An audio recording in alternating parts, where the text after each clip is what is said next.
નમસ્તે વિદ્યાર્થી મિત્રો, ગયા વિડિયો લેક્ચરની અંદર તમે ચેપ્ટર નંબર 9 વિશે માહિતી મળતી હતી અને ચેપ્ટર નંબર 9 વિશેની માહિતીમાં તમે ગયા વિડિયો લેક્ચરની અંદર કેટલું શીખ્યું હતું એની આપણે વાત કરીએ તો ગયા વિડિયો લેક્ચરની અંદર ભમરાના ઉદાહરણ દ્વારા તમે ઉપાર્જિત અને આનુવંશિક લક્ષણો છે એમની વ્યાખ્યાઓ શીખી હતી કે ઉપાર્જિત લક્ષણો કોને કહેવાય, આનુવંશિક લક્ષણો કોને કહેવાય એની ડિટેલ તમે ઓલરેડી ગયા વિડિયો લેક્ચરની અંદર તમે શીખી લીધી. તો ગયા વિડિયો લેક્ચરની અંદર તમે આનુવંશિક અને ઉપાર્જિત લક્ષણો છે એમની ડિટેલો શીખી લીધી હતી. એટલે ગયા વિડિયો લેક્ચરની અંદર આ બધું શીખી લીધું હતું. હવે આપણે આ વિડિયો લેક્ચરમાં શું શીખવાનું છે તો આ વિડિયો લેક્ચરની અંદર સામાન્ય રીતે આપણે આનુવંશિક લક્ષણો અને ઉપાર્જિત લક્ષણો તો ગયા વિડિયો લેક્ચરમાં શીખી ગયા હતા. હવે આ વિડિયો લેક્ચરની અંદર થોડીક ચાર્લ્સ ડાર્વિનની વાત કરવાની છે. તો ચાર્લ્સ ડાર્વિનની આપણે થોડીક વાત કરી દઈએ. ચાર્લ્સ ડાર્વિન તો આપણે થોડીક આપણી આ વાત કરવાની છે ચાર્લ્સ ડાર્વિનની. ચાર્લ્સ ડાર્વિન કોણ હતા? તો ચાર્લ્સ ડાર્વિન છે ને એક પ્રાકૃતિક શાસ્ત્ર હતા. તો ચાર્લ્સ ડાર્વિન એક પ્રાકૃતિક શાસ્ત્ર હતા. આમ તો ચાર્લ્સ ડાર્વિન આખો ટોપિક છે ને એ આખો ટોપિક સામાન્ય રીતે અંશતઃ તમારી ટેક્સ્ટ બુકની અંદર આ ટોપિક છે ને એ માત્ર જાણકારી માટે છે, બીજા શેના માટે નથી. તો આ ટોપિક તો ઓલરેડી માત્ર જાણકારી માટેનો જ છે, બીજો કોઈ છે જ નહીં આ ટોપિકમાં કંઈ. છતાં હું તમને થોડુંક આના વિશે માહિતી આપું તો એક પ્રાકૃતિક શાસ્ત્ર હતા, એટલે કે સામાન્ય રીતે પર્યાવરણનું નિરીક્ષણ કરનાર હતા. આ કોઈ સાયન્ટિસ્ટ કે વૈજ્ઞાનિક નહોતા. આ ચાર્લ્સ ડાર્વિન છે ને એમને આખી દુનિયા ઘૂમી લીધી, એટલે આખી પૃથ્વી ઉપરના તમામ દેશો છે એમને ફેર્યા. આખી પૃથ્વી ઉપરના તમામ દેશો છે એ ચાર્લ્સ ડાર્વિને ફેર્યા અને એને રિલેટેડ બધી માહિતીઓ ભેગી કરી ચાર્લ્સ ડાર્વિને.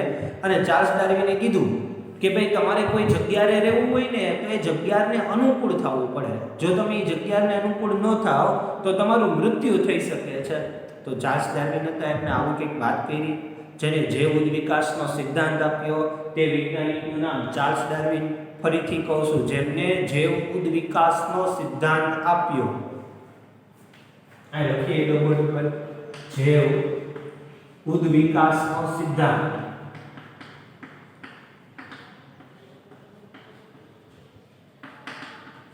તો જૈવ ઉદ્વિકાસનો સિદ્ધાંત જેમને આપ્યો એમનું નામ હતું ચાર્લ્સ ડાર્વિન. આ ચાર્લ્સ ડાર્વિને જૈવ ઉદ્વિકાસના સિદ્ધાંત રજૂ કર્યો. તો આ જૈવ ઉદ્વિકાસનો સિદ્ધાંત ચાર્લ્સ ડાર્વિને રજૂ કર્યો, પણ વાસ્તવમાં જે મેન્ડલનો પ્રયોગ હતો એ મેન્ડલનો પ્રયોગ ચાર્લ્સ ડાર્વિન છે એ મેન્ડલને ઓળખતા નહોતા, મેન્ડલના પ્રયોગ વિશે જાણતા હતા. આ બે વ્યક્તિ અલગ છે, મેન્ડલ વ્યક્તિ અલગ છે, ચાર્લ્સ ડાર્વિન વ્યક્તિ અલગ છે. બંને વ્યક્તિઓ અલગ છે. બેયને એકબીજાની જાણકારી નહોતી, બેયને એકબીજાના પ્રયોગો વિશેની ખબર નહોતી. આ જૈવ ઉદ્વિકાસનો સિદ્ધાંત રજૂ કરતા હતા, જ્યારે મેન્ડલ છે એ લક્ષણોનું વહન પેઢી દર પેઢી કેમ થાય છે એ સમજાવતા હતા. આ ચાર્લ્સ ડાર્વિન છે એ ચાર્લ્સ ડાર્વિને એવું કીધું કે કેવી રીતે સરળ સજીવોમાંથી અત્યારના જટિલ સજીવોનું નિર્માણ થયું હશે, એટલે કેવી રીતે બેક્ટેરિયામાંથી આજનો માણસ સુધીનું આખું નિર્માણ થયું હશે એની સમજૂતી ચાર્લ્સ ડાર્વિન આપી શકતા હતા. જ્યારે લક્ષણો એક પેઢીમાંથી બીજી પેઢીમાં ને બીજી પેઢીમાંથી સતત આનુવંશિક થઈ પેઢી દર પેઢી આગળ વધે છે તે કામ મેન્ડલે કરેલું હતું. આ બે વ્યક્તિઓ એકબીજાને ઓળખતા નહોતા, બરાબર છે. આ બે વ્યક્તિઓના પ્રયોગો જુદા જુદા હતા. તો આવું થોડુંક માત્ર જાણકારી વિશે લખેલું છે. પણ આ ચાર્લ્સ ડાર્વિન હોય કે મેન્ડલ હોય, ચાર્લ્સ ડાર્વિન હોય કે મેન્ડલ હોય, બેમાંથી એક પણ વ્યક્તિ એવું ન સમજાવીએગા કે પૃથ્વી ઉપર પહેલો જીવ આમ પેદા થયો હશે. ખ્યાલ પડ્યો તમને? બે કીધું કે વિકાસ આમથી હોય છે, ઓલા બે કીધું કે લક્ષણો એક પેઢીમાંથી બીજી પેઢીમાં આવી રીતે આગળ વધી છે.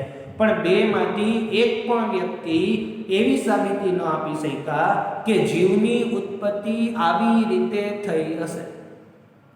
તો જીવની ઉત્પત્તિ કઈ રીતે થઈ હશે, પૃથ્વી ઉપર જીવ કેવી રીતે પેદા થયા હશે, તો એમના માટે વૈજ્ઞાનિક આવે છે. મને તો નામ તો બરાબર યાદ નથી, તમારી ટેક્સ્ટબુકની અંદર જોજો. જે હું વૈજ્ઞાનિકનું નામ બોલું છું બરાબર એ મને ખ્યાલ નથી, કંઈક સ્ટીલમેન કે એવું કંઈક હતું, બરાબર છે. અને WF કે એવું કંઈક નામ હતું પણ ખ્યાલ નથી. ટેક્સ્ટબુકની અંદર બે વ્યક્તિઓના નામ આપેલા છે. ડાર્વિનનો જે પેજ છે એ પૂરો થશે પછી પાછળ પેજ ફેરવશો એટલે માત્ર જાણકારીમાં જ આખો મોટો પેરેગ્રાફ આપેલો છે. અત્યારે જેમ થિયરી સમજાવી રહ્યો છું એક્ઝામમાં પૂછાવાની શક્યતા નહીવત છે, કારણ કે આ માત્ર જાણકારી માટે જ આપેલું છે. તો આ બે વ્યક્તિઓ છે, આ બે વ્યક્તિઓએ પ્રયોગ કર્યા. આ બે વ્યક્તિઓ, બે વૈજ્ઞાનિકોએ પ્રયોગ કર્યા કે પૃથ્વી ઉપર જીવની ઉત્પત્તિ કેવી રીતે થઈ હશે. તો આ બે વ્યક્તિએ પ્રયોગ કરવા માટે સૌપ્રથમ પહેલી વસ્તુ શું કરી? આ બે વ્યક્તિઓએ પ્રયોગ કરવા માટે સૌપ્રથમ પહેલી વસ્તુ શું કરી? તો એને વહેલા આજથી હજારો વર્ષો પહેલા પૃથ્વી ઉપર જેવું વાતાવરણ હતું ને એવું વાતાવરણ ક્રિએટ કર્યું.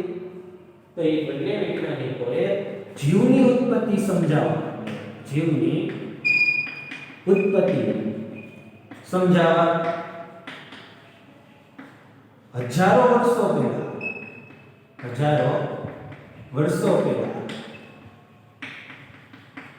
પૃથ્વી પર જેવું વાતાવરણ હતું, તેવું વાતાવરણ પ્રયોગશાળામાં બનાવ્યું.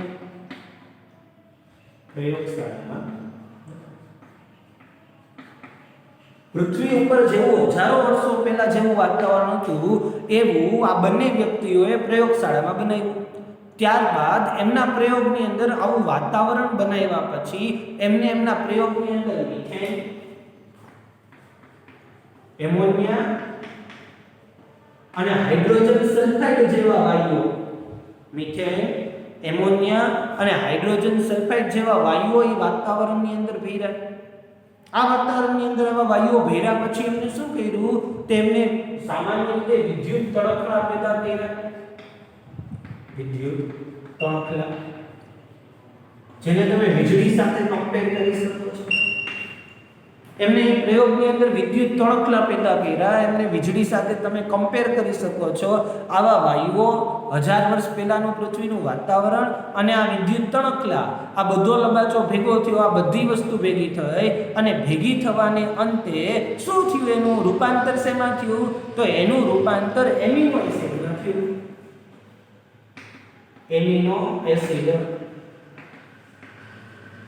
જે પ્રોટીનનો એકમ છે, પ્રોટીનનો એક એકમ છે એમિનો એસિડ.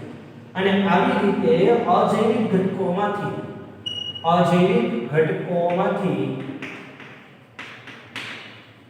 જૈવિક ઘટકો એટલે કે સજીવો નું નિર્માણ થયું હશે. આવું આ બે વ્યક્તિઓએ સમજાવ્યું કે આવી રીતે વીજળીનો ચમકારો થયો. ધીરે ધીરે એમાંથી એમિનો એસિડ બન્યા. એમિનો એસિડનું રૂપાંતર પ્રોટીનમાં થાય ને પ્રોટીનથી ડીએનએ નો અણુ બને ને ડીએનએ થી આપણું શરીર બને. તો આવી રીતે એ લોકોએ વાત કરી કે આવી રીતે અજૈવિક ઘટકોમાંથી જૈવિક ઘટક જીવની ઉત્પત્તિ થઈ હશે. એટલે આમ તો આપણે જોવા જઈએ તો ઘણા બધા વ્યક્તિઓ આપણે પ્રશ્ન પૂછતા હોય કે પૃથ્વી ઉપર સૌપ્રથમ પહેલા મરઘી આવ્યું કે ઈંડું આવ્યું? ઘણા બધા વ્યક્તિઓ આપણે સવાલ પૂછતા હોય કે પૃથ્વી ઉપર સૌપ્રથમ પહેલા મરઘી આવ્યું કે ઈંડું આવ્યું?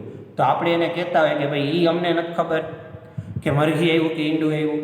તો વાસ્તવિકતાની અંદર બીજું કાંઈ નથી. મરઘી આવી કે ઈંડું આવ્યું એવું કંઈ હોય જ નહીં. પૃથ્વી ઉપર પહેલો જે જીવ છે એ પહેલો જીવ સામાન્ય રીતે કેવી રીતે? તો કે આ ભાઈનો પ્રયોગ છે એ રીતે પેદા થયો. હવે આ ભાઈનો પ્રયોગ કેવો હતો? તો આ ભાઈના પ્રયોગમાં બે વ્યક્તિઓ હતા. એ બે વ્યક્તિઓના નામ હું ભૂલી ગયો છું, એટલે ટેક્સ્ટમાં તમારે જોવા પડશે. આ બે વ્યક્તિએ કર્યું તો શું? હું આખો પ્રયોગ ફરીથી એક વખત સમજાવું છું. તો આ બે વ્યક્તિઓએ કર્યું તો શું? તો આ બે વ્યક્તિએ જીવની ઉત્પત્તિ સમજાવવા માટે એક પ્રયોગ કર્યો. પ્રયોગમાં એને શું કર્યું? તો કે હજારો વર્ષો પહેલા જે પૃથ્વી ઉપર જેવું વાતાવરણ હતું ને એવું વાતાવરણ એના પ્રયોગની અંદર એમને ક્રિએટ કર્યું. કારણ કે આજથી હજારો વર્ષો પહેલા પૃથ્વી ઉપર ઓક્સિજન નહોતો, એટલે એમને એવું વાતાવરણ ક્રિએટ કર્યું. પછી શું કર્યું? પછી એમને એમના પ્રયોગની અંદર મિથેન, એમોનિયા અને H2S હાઇડ્રોજન સલ્ફાઇડ જેવા વાયુઓનું મિશ્રણ ભર્યું. આ મિથેન, એમોનિયા અને હાઇડ્રોજન સલ્ફાઇડ જેવા વાયુઓનું મિશ્રણ ભરી અને પછી એમને શું કર્યું? તો એમને પોતાના પાત્રની અંદર વિદ્યુત તણખલો પેદા કર્યો. અને જેવો વિદ્યુત તણખલો પેદા થયો, જેવી વીજળી પેદા થઈ અને થોડાક જ દિવસોની અંદર આ મિથેન, એમોનિયા અને હાઇડ્રોજન સલ્ફાઇડ જેવા વાયુઓનું રૂપાંતર એમિનો એસિડમાં થયું. અને આ જે એમિનો એસિડ છે એ એમિનો એસિડ પ્રોટીનનો એક એકમ છે, એટલે કે ઘણા બધા એમિનો એસિડ ભેગા થઈને પ્રોટીન બને છે અને આ પ્રોટીન ભેગા થઈ અને ડીએનએ બને છે અને ડીએનએ ભેગા થઈ ગયા પછી માણસનું કે સજીવનું નિર્માણ થાય છે. આવી રીતે આ લોકો સમજાવવામાં સફળ રહ્યા અને આવી રીતનો પ્રયોગ છે અને પ્રયોગ દ્વારા એ લોકો સમજાવી શક્યા કે આવી રીતે જૈવ અજૈવિક ઘટકો એટલે કે નિર્જીવ ઘટકોમાંથી જૈવિક ઘટકો એટલે કે સજીવોનું નિર્માણ થયું હશે. તો આવી રીતે એ લોકોએ થોડી ઘણી સમજૂતી આપેલી છે આપણે. તો આપણે આ થોડી ઘણી સમજૂતીની વાત કરીએ. આમ છે એ આવી રીતે આખો પ્રયત્ન કર્યો એને સમજાવવાનો કે આવી રીતે જીવનું નિર્માણ થયું હશે. બરાબર છે. તો આ એક બાબતની આપણે ચર્ચા કરવાની હતી. તો આ એક બાબતની ચર્ચા થઈ ગઈ છે કે આવી રીતે જીવોનું નિર્માણ થયું હશે. નેક્સ્ટ આપણે થોડી ઘણી વાત કરીએ કે ચલો જીવોનું નિર્માણ તો થઈ ગયું, પણ તમે આનું વર્ગીકરણ કેવી રીતે કરી શકો છો? તો વર્ગીકરણ તો ધોરણ 9 ની અંદર તમે બેટર રીતે શીખી ગયા. વનસ્પતિનું વર્ગીકરણ અને સજીવોનું વર્ગીકરણ. વનસ્પતિનું વર્ગીકરણ જુઓ તો તમને એકાંગી, દ્વિઅંગી, ત્રિઅંગી. ત્રિઅંગીમાં બે ભાગ પડતા હતા, આવૃત બીજધારી અને અનાવૃત બીજધારી. અને આવૃત અને અનાવૃત બીજધારીમાં આવૃત બીજધારીના બે પ્રકાર પડતા હતા, એકદળી અને દ્વિદળી. તો આ તો તમે વનસ્પતિનું આખું વિભાજન ભણી ગયા હતા. તમે પ્રાણીઓનું વિભાજન પણ ભણી ગયા છો.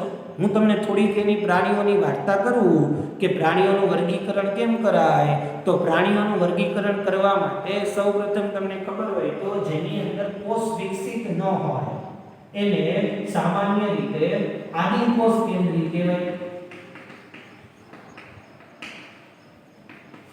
કે જે સજીવોમાં કોષ કેન્દ્ર વિકસિત ન હોય, 9મા ધોરણમાં એવું હતું, જે સજીવોમાં કોષ કેન્દ્ર વિકસિત ન હોય તેવા સજીવોને આદિકોષ કેન્દ્રી સજીવો કહે છે.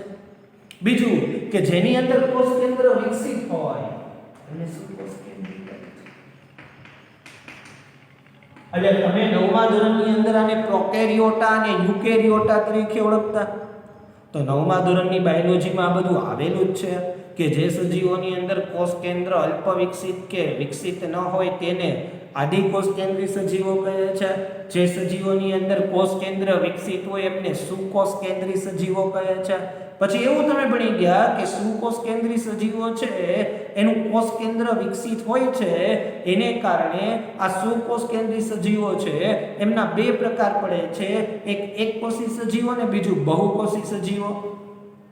તો બીજો પોઈન્ટ છે એકકોષી સજીવો.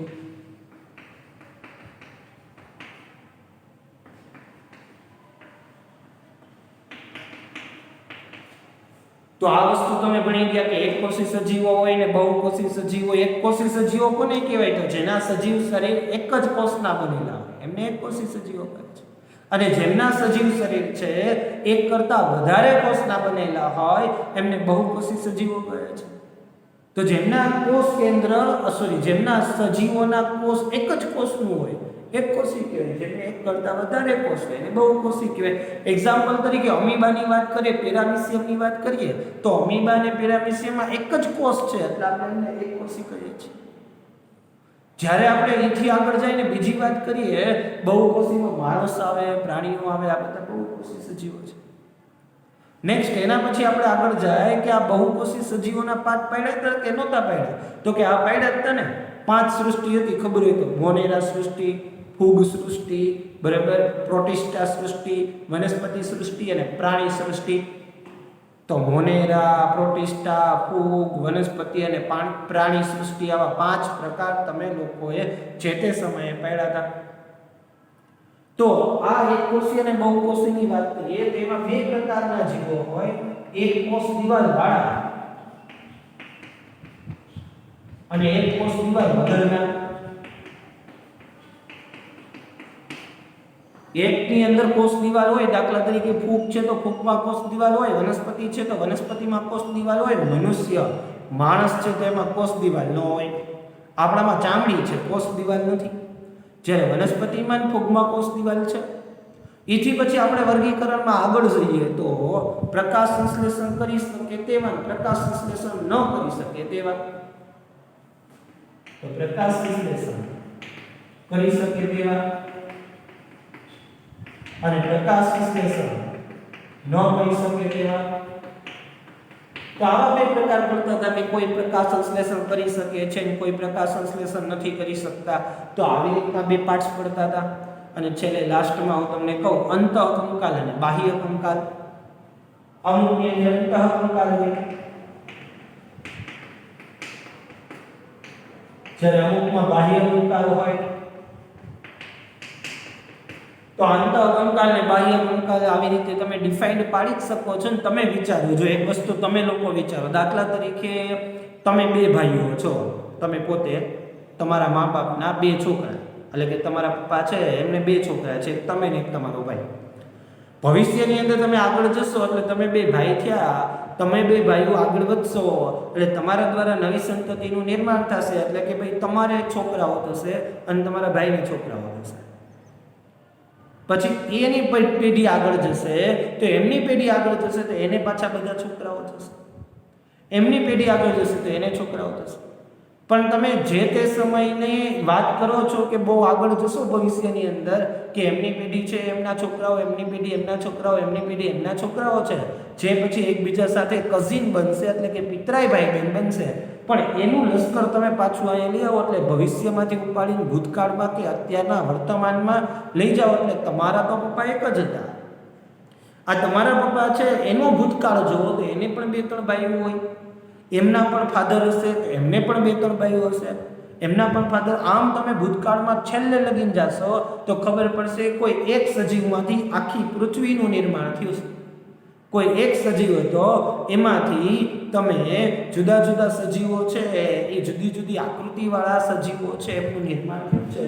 તો આ બધું જ નિર્માણ છે એ આદિકોષ કેન્દ્રથી ચાલુ થાય છે અને ત્યાંથી આ બધા જ સજીવોનું નિર્માણ થયું એવું વૈજ્ઞાનિકોનું માનવું છે. તો આવી એક થિયરી છે. આવી થિયરી તમારી ટેક્સ્ટબુકમાં પણ આપેલી છે. તો વર્ગીકરણની થોડીક થિયરી છે, એ વર્ગીકરણની થોડીક થિયરી આપણે સમજાવવાનો પ્રયત્ન કર્યો છે કે ભાઈ આ વર્ગીકરણની થિયરી છે એમાં સમજાવવાનો પ્રયત્ન કર્યો છે. હું સમજાવ્યું મેં તમને વર્ગીકરણમાં. તો વર્ગીકરણની અંદર આપણે તમને એવું સમજાવ્યું કે આ જીવની ઉત્પત્તિ થઈ, તો આ જીવની ઉત્પત્તિ થઈ એનું વર્ગીકરણ શું કામ કરવું જોઈએ? તો એટલા માટે વર્ગીકરણ કરવું જોઈએ કે આપણે એના પૂર્વજોને ઓળખી શકીએ કે ભવિષ્યની અંદર એના પૂર્વજો કોણ હતા, કેવા હતા, ક્યાં હતા. તો એ ઓળખવા માટે આપણે આમનું વર્ગીકરણ કર્યું છે. તો ભવિષ્યની અંદર એમના પૂર્વજો ક્યાં હતા, કોણ હતા એ ઓળખવા માટે આપણે આમનું વર્ગીકરણ કરેલું છે. કેવી રીતે વર્ગીકરણ કર્યું? તો ફર્સ્ટ ઓફ તો એમના સમાન લક્ષણો અને એમની અંદર રહેલી ભિન્નતાઓને નિરીક્ષણ કર્યું. એમના સમાન લક્ષણોને એમની અંદર રહેલી ભિન્નતાઓનું નિરીક્ષણ કર્યું અને એના ઉપરથી એમનું વર્ગીકરણ છે એની શરૂઆત કરી દીધી. તો સમાન લક્ષણો અને ભિન્નતા ઉપરથી એમના વર્ગીકરણની શરૂઆત કરી દીધી. તો કઈ રીતે વર્ગીકરણ કર્યું આપણે એનું સમાન લક્ષણો અને ભિન્નતા ઉપરથી? તો કે પૃથ્વી ઉપર પેલા એવા સજીવો પેદા થયા હતા કે જેમને કોષ કેન્દ્ર હતું જ નહીં. જેમને કોષ કેન્દ્ર જ નહોતું તો એવા સજીવોને શું કહેવાય? તો એવા સજીવોને આદિકોષ કેન્દ્રી સજીવો કહેવાય. 9મા ધોરણમાં આવ્યું હતું. અને પછી એવા સજીવોનું નિરીક્ષણ કર્યું કે એવા સજીવો નિર્માણ પામ્યા કે જેમની અંદર કોષ કેન્દ્ર વિકાસ થયું. તેમને શું કોષ કેન્દ્રી સજીવો કહેવાય? આદિકોષ કેન્દ્રી સજીવોને યુકેરિયોટા તરીકે ઓળખવામાં આવે છે. સુકોષ કેન્દ્રી સજીવોને પ્રોકેરિયોટા તરીકે ઓળખવામાં આવે છે. સમય જતો ગયો, જેમ જેમ સમય બદલાતો ગયો જતો ગયો એમ સુકોષ કેન્દ્રીનું ડિવિઝન પડ્યું એકકોષી સજીવો અને બહુકોષી સજીવોમાં. આ એકકોષી સજીવો અને બહુકોષી સજીવોમાં જ્યારે એમનું ડિવાઇડેશન પડે છે ત્યારે આપણે એમ કહીએ છીએ કે જે સજીવોમાં માત્ર એક જ કોષ હોય તેમને એકકોષી સજીવો કહે છે અને જે સજીવોની અંદર એક કરતાં વધારે કોષ હોય એમને બહુકોષી સજીવો કહે છે. એકકોષી સજીવોમાં તમને ખ્યાલ હોય તો આપણે નામ આપ્યું અમીબા અને પેરામીશિયમ. બહુકોષીમાં માનવ અને જુદા જુદા પ્રાણીઓ. પછી આપણે કેવી રીતે ડિવાઇઝન કર્યું? તો પછી આપણે એવું વિચાર્યું કે ભાઈ આ એકકોષી ને બહુકોષીમાં કોને કોષ દિવાલ? એકકોષીના તો ભાગ નહીં પડે પણ બહુકોષીના ભાગ પડ્યા કે બહુકોષીના પાછા બે પ્રકાર પડ્યા કે એકમાં કોષ દિવાલ આવે અને એકમાં કોષ દિવાલ ન આવે. કોષ દિવાલ કેમાં આવે? તો કે વનસ્પતિમાં આવે ને ફૂગ સૃષ્ટિની અંદર આવે. તો કે વનસ્પતિ સૃષ્ટિ અને ફૂગ સૃષ્ટિમાં કોષ દિવાલ છે. જ્યારે મનુષ્યની વાત કરીએ તો મનુષ્યની અંદર કોષ દિવાલ નથી. પછી કોષ દિવાલ વાળામાં ડિવિઝન પડ્યા. કેવા ડિવિઝન પડ્યા કોષ દિવાલ વાળામાં? તો કોષ દિવાલ વાળામાં આપણે એવા ડિવિઝન પડ્યા કે જે પ્રકાશ સંશ્લેષણ કરી શકે, અને બીજું ડિવિઝન એવું પડ્યું કે જે પ્રકાશ સંશ્લેષણ ન કરી શકે. જે પ્રકાશ સંશ્લેષણ ન કરી શકે એમને ફૂગ આપી દીધું નામ, અને જે પ્રકાશ સંશ્લેષણ કરી શકે એમને વનસ્પતિ નામ આપી દીધું. એમના પછી આગળ જઈએ તો મનુષ્ય છે. તો મનુષ્ય એ સિવાયના જુદા જુદા પ્રાણીઓ છે. તો પ્રાણીઓના પ્રકાર પડે અંતઃકંકાલ ને બાહ્ય કંકાલ. તમે ભણી જ ગયા ને, સ્વછિદ્રી, કોષ્ઠાંત્રી, સંધિપાદ, સૂળ ત્વચી, મૃદુકાય. આ બધું 9મા ધોરણની અંદર આવતું. પછી મત્સ્યની અંદર ભણી ગયા, વિહંગ ભણી ગયા, બરાબર, સરીસૃપ ભણી ગયા, સસ્તન વર્ગના પ્રાણીઓ ભણી ગયા. આ બધું વર્ગીકરણ તમે ત્યાં ભણી જ ગયા હતા, બરાબર છે. આ તો ખાલી થોડી ડિટેલ આપને ટેક્સ્ટ બુકમાં આપેલી છે. આ ડિટેલ મેં તમને આપવાનો પ્રયત્ન કર્યો છે, બાકી તો ઓલરેડી વર્ગીકરણ તમે ત્યાં ભણી જ ગયા હતા. તો આજનો મારો ટોપિક હતો જૈવ ઉદ્વિકાસ અને વર્ગીકરણ. આ જૈવ ઉદ્વિકાસ મેં તમને ચાર્લ્સ ડાર્વિન મારફતે સમજાવ્યું, જ્યારે વર્ગીકરણ મેં તમને આવા રીતના પ્રકાર આપીને સમજાવ્યું છે. તો આ બોર્ડ ઉપર લખેલી દરેક વસ્તુઓ જો અને રિલેટેડ કેવા પ્રશ્નો પૂછાય, કઈ રીતનું પૂછાય, એ બધું તો હું તમને સામાન્ય રીતે જ્યારે આપણે પીડીએફ બનાવશું ત્યારે પીડીએફ સ્વરૂપે આપણે જે કાંઈ વાર્તાલાપ કરશું, અથવા તો પીડીએફ સ્વરૂપે મેં તમને જે કંઈ આપું એમની અંદર તમને કેવા સવાલ પૂછવા, કઈ રીતના સવાલ પૂછાશે એ બધું તમને ખબર પડી જશે. તમને આમાંથી કંઈ તકલીફ થતી હોય કે સર અમને આ કંઈ એક તો આ ખાસ પ્રયોગ કે ભાઈ આવી રીતે વિદ્યુત તણખલો થાય, કઈ રીતે આખો માણસ પેદા થાય, તો એમાં તમારે બહુ નથી પડવાનું. કારણ કે એ તો ઓલરેડી આ બધી વસ્તુ છે ને, પ્રયોગ આખો એ તો ઓલરેડી પેલું માત્ર જાણકારી માટે છે. એટલે માત્ર જાણકારી માટે આપણે કંઈ ખાસ ધ્યાન દેવાનું હોતું નથી, કારણ કે એક્ઝામમાં પણ બહુ ઓછું પૂછાય છે. બીજી એક વસ્તુ કે સર અમારે જાણવું હોય તો એમાં એવું છે કે આ બધું છે ને 12 સાયન્સના ટોપિક છે. 12 સાયન્સમાં જશો ને એટલે ફરીથી આ બધા ટોપિક આવવાના છે. આ જ લખાણ સેમ ટુ સેમ આવવું જ. એટલે 10મા ધોરણની ટેક્સ્ટ બુકમાં એમને જાણકારી માટે આપ્યું હોય કે તમે જે તે સમયે 12 સાયન્સમાં જશો તો ત્યાં તમને રિપીટેશન આપીને સમજાવી શકશે, બરાબર છે. કારણ કે આ બધા અધૂરા ટોપિક હોય, સાયન્સની અંદર આ બધાને પૂરા ટોપિક કરી દેશે. તો બસ આવી રીતનું આ બધું લખાણ અને બોર્ડ ઉપર લખેલા બધા ટોપિક છે એ તમારે જોવાના રહેશે. તમારી ટેક્સ્ટ બુક છે એ ટેક્સ્ટ બુકની અંદર આખું કમ્પ્લીટલી એક વખત વાંચી જવાનું. મેં સમજાવેલો વિડીયો છે એને 1-2 વખત જોવાનો, કારણ કે આ બધા સાયકોલોજીકલ ક્વેશ્ચન હોય, આપણે જેવું ધારીએ એવી રીતની કાંઈ વાત ન થતી હોય, બરાબર છે.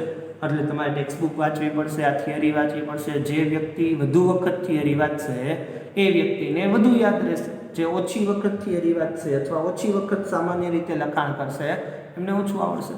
તો તમારે જો આ બધું શીખવું હોય તો એનું 2-3 વખત લખાણ લખવું પડશે, 2-3 વખત વિડીયો જોવો પડશે, અને 2-3 વખત ટેક્સ્ટ બુકમાં વાંચવું પડશે. મારું તમને ખાલી આ એટલું જ કહેવાનું છે, બરાબર છે, કે આ જૈવ ઉદ્વિકાસનો સિદ્ધાંત છે ને ચાર્લ્સ ડાર્વિને આપેલો હતો. ચાર્લ્સ ડાર્વિને જૈવ ઉદ્વિકાસનો સિદ્ધાંત આપ્યો. મેન્ડલ નામના વ્યક્તિ હતા. એ મેન્ડલ નામના વ્યક્તિએ લક્ષણો એક પેઢીમાંથી બીજી પેઢીમાં કેમ જાય છે એમના વિશે ડિટેલ આપેલી છે. તો મેન્ડલ નામના વ્યક્તિએ તો એક પેઢીમાંથી બીજી પેઢીમાં લક્ષણો કઈ રીતે જાય એમના વિશે ડિટેલ આપેલી હતી. આ બે વ્યક્તિઓ ચાર્લ્સ ડાર્વિન અને મેન્ડલ એકબીજાને ઓળખતા નહોતા. જો ઓળખતા હોત ને તો હજી ઘણું બધું આપણે જાણકારી મળત. પ્લસ આ મેન્ડલ છે ને ચાર્લ્સ ડાર્વિન છે એ પોતપોતાના ખ્યાલો રજૂ કરેલા છે, પણ આ ખ્યાલોમાં ક્યાંય આપણે એવું તો નથી જ શીખી શકતા, અથવા તો ક્યાંય આપણે એવું તો નથી જ જાણી શકતા કે આવી રીતે જીવની ઉત્પત્તિ થઈ હશે.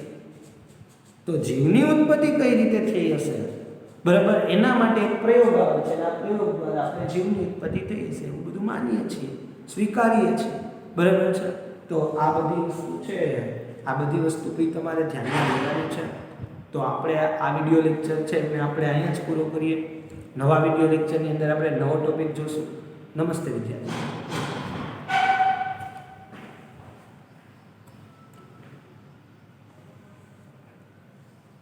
આની પીડીએફ છે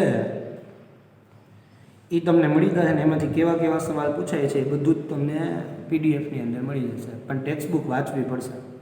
માત્ર જાણકારી માટે હોય એ પૂછાતું તો નથી, પણ એમાંથી કદાચ એકાદ માર્કના વિકલ્પો પૂછાય તો એ તમારે ધ્યાન આપવાનું રહેશે કે ભાઈ આની અંદરથી આવા વિકલ્પો પૂછાય છે, તો એવા વિકલ્પોને ધ્યાનમાં લેવાના. બરાબર છે. તો હવે પછી આપણે બીજા વિડીયો લેક્ચરની અંદર રચના સદસ્ય અને કાર્ય સદસ્ય અંકો છે એમના વિશેની જાણકારી મેળવવાની છે. બસ 1 કે 2 વિડીયો લેક્ચર છે એટલે આપણું કામ પતી જશે, પૂરું થઈ જશે.